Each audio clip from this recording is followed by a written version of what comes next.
निगरान वज़ीर-ए-आज़म अनवारुल हक काकड़ ने एपेक्स कमेटी का इजलास तलब कर लिया। एपेक्स कमेटी का इजलास मंगल को इस्लामाबाद में होगा।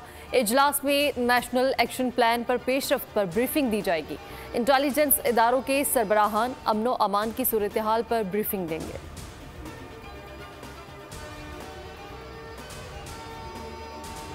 निगरान हुकूमत ने पेट्रोलियम मसनूआत की कीमतों में नुमाया कमी कर दी। पेट्रोल 8 रुपये और डीजल 11 रुपये फी लीटर सस्ता। नोटिफिकेशन जारी। पेट्रोल की नई कीमत 323 रुपये 38 पैसे मुकर्रर। हाई स्पीड डीजल की फी लीटर कीमत 318 रुपये 18 पैसे होगी। कीमतों का इतलाक 1 अक्टूबर से अगले 15 रोज के लिए होगा।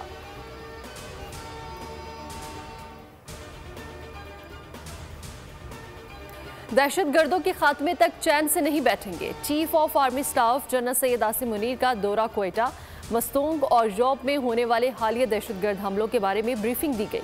सिपा सलार ने कहा, अंदरूनी और बैरूनी शरपसंद कुव्वतों को मुल्क की मुआशी और इंसानी तरक्की से तकलीफ पहुँच रही है। ये दहशतगर्द और इनके सहूलतकार ख्वारिज हैं, जिनका मजहब और नजरिए से कोई ताल्लुक नहीं। ये पाकिस्तान और आवाम के दुश्मन हैं। बुराई की ताकतों के खिलाफ कौम की हिमायत से रियासत और सिक्योरिटी फोर्सेस भरपूर ताकत का इस्तेमाल करती रहेगी। मस्तूंग धमाका, सिविल अस्पताल ट्रॉमा सेंटर में जख्मों की ताप ना लाते हुए मजीद 8 जख्मी चल बसे। जहां बहक अफराद की तादाद 60 हो गई। हमलावर की शनाख्त के लिए नादरा से मदद ली जाएगी और DNA कराया जाएगा। जियो फेंसिंग भी होगी। फजा सोगवार, आहू और सिस्क्यू में शोहदा की तदफीन की गई। निगरान वज़ीर दाखिला सरफराज बुगटी कहते हैं कि दहशतगर्दों के खिलाफ जितना बड़ा ऑपरेशन करना पड़ा करेंगे। हमें मालूम है ये सब कौन कर रहा है, कहां से हो रहा है। सबकी नानी एक और सबके पीछे रॉ है।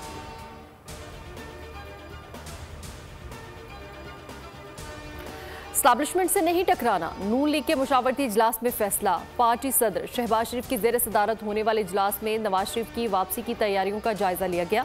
नवाज शरीफ की वतन वापसी पर कानूनी पेचीदगियों से निमटने की तैयारी मुकम्मल। नवाज शरीफ की वापसी से 2 रोज़ कबल लाहौर हाई कोर्ट में हिफाजती जमानत की दरख्वास्त दायर की जाएगी।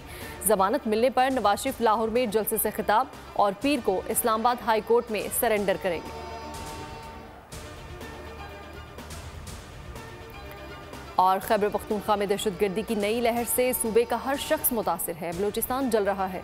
अंदरून सिंध और पंजाब में डाकू राज है। अमीर जमात इस्लामी सिराजुल हक ने कहा कि आजमाई हुई जमातें आवाम को फिर धोखा देने की कोशिश कर रही हैं। नौजवान अब की बार दिल फरेब और झूठे नारों का शिकार ना बने। दहाइयों से मुल्क लूटने वालों का वोट की ताकत से एहतसाब करना होगा।